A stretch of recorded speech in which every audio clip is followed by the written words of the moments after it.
Hi friends, ఇవాళ కట్టు పొంగల్ నేర్చుకుందామండి. దానికి కావాల్సిన పదార్థాలు: కప్పుడు బియ్యము, సగం పెసరపప్పు, చిన్న అల్లం ముక్క, ఒక చెంచా మిరియాలు, ఒక పోపుకి మిరపకాయ, 2 పచ్చిమిర్చి, నెయ్యి, తగినంత సాల్ట్, చిటికెడు ఇంగువ, జీడిపప్పు, సన్నగా తరుక్కున్న అల్లం, పచ్చిమిర్చి, మిరియాలు చెక్క ముక్క కింద దంచుకోవాలండి. పోపుకి ఒక మిరపకాయ, ఎండు కరేపాకు, మినప్పప్పు, ఆవాలు, జీలకర్ర, చిటికెడు పసుపు.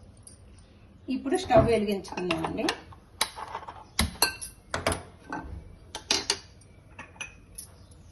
దీంట్లో నెయ్యి వేద్దాము.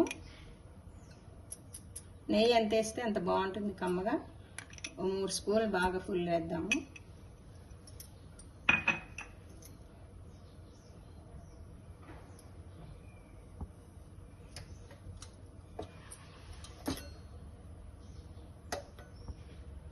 చిటికెడు పసుపు అండి,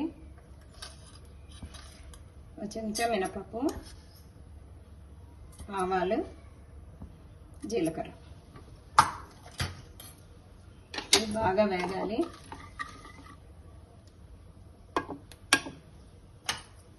నేను ముందుగా కుక్కర్లో ఉడకబెట్టుకున్నానండి అన్నం, పెసరపప్పు.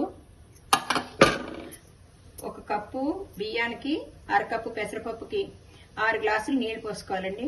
మరి కరెక్ట్గా పోసుకోకూడదు, కొంచెం ఎక్కువనే పోసుకోవాలి. కట్టు పొంగలంటే లూజ్గానే ఉండాలి, మరీ గట్టిగా పొడిపొడిలాడుతూ బాగుండదు.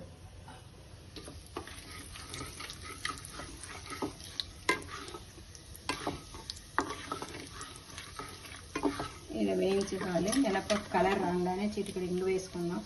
ముందే వేస్తే ఫ్లేవర్ బయటకు వెళ్ళిపోతుంది. వేయండి. చిటికెడు ఇంగువ, అల్లం ముక్క, పచ్చిమిర్చి,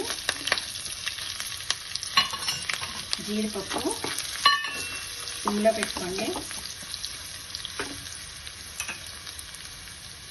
మిరియాల పొడి దంచింది, ఎండుమిర్చి, కరివేపాకు.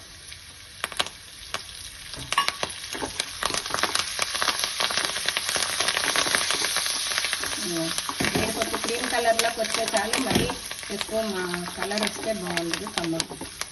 ఈ మిరియాల పొడి కూడా వేయిస్తే బాగుంటుంది, మిరియాల కింద కంటే. దీంట్లో ఉడకబెట్టేటప్పుడు కొన్ని మిరియాలు వేసేసాను.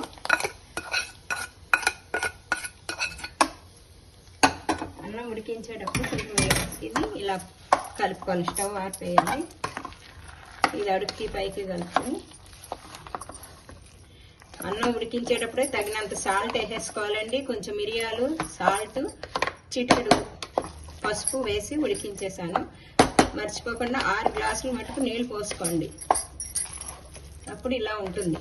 మరీ బిరుసుగా ఉన్నా బాగుంటుంది. విడివిళ్ళాడుతూ పొంగలంటే ఈ మాత్రం ఇలా ఉండాలి.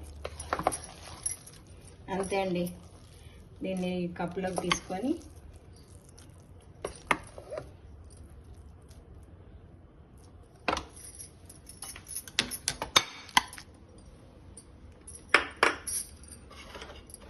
దీని మీద వేడిగా ఉన్న పొంగల్ మీద నెయ్యి వేసుకుని